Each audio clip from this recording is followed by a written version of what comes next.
இன்று அவருடைய சத்தம். எழுதியவர் சகோதரர் சகரியா பொன்னன் அவர்கள்.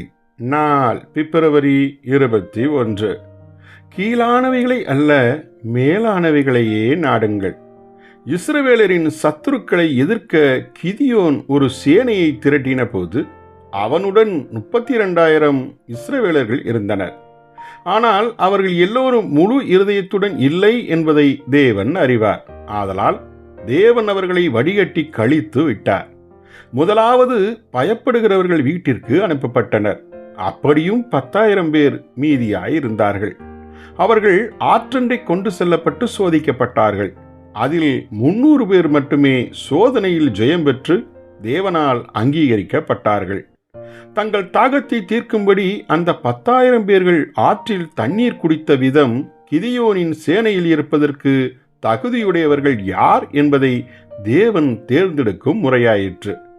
தாங்கள் சோதிக்கப்படுகிறோம் என்பதை அவர்கள் உணர்ந்து கொள்ளவே இல்லை.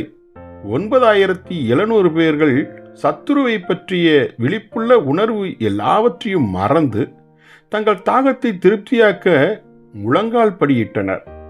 300 பேர்கள் மாத்திரம் நின்ற வண்ணம் ஜாக்கிரதையாய் குவிந்த கைகளால் தண்ணீரை குடித்தனர். தேவன் நம்மை சோதிப்பது அனுதின வாழ்வின் சாதாரண விஷயங்களில்தான்.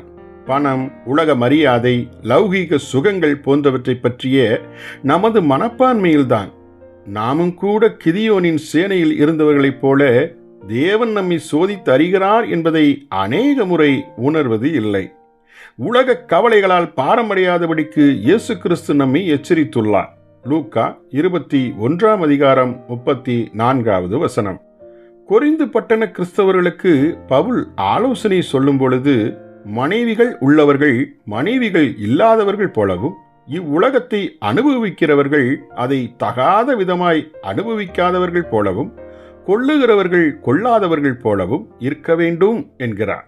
1 கொரிந்தியர் 7:21 வரை உள்ள வசனங்கள். நமது தாகத்தை நாம் தீர்க்கலாம்.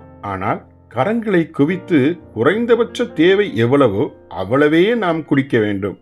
நம்முடைய மனம் பூமிக்குரியவைகளை அல்ல, மேலானவைகளையே நாடி நிலைத்திருக்க வேண்டும். ஜெபிப்போமா. பரம தந்தையே, பூமிக்குரிய எங்கள் தேவைகள் தவிர எங்கள் நாட்டமோ எப்போதும் மேல் நோக்கி இருக்க அருள் புரியும். இயேசுவின் நாமத்தில் ஆமேன்.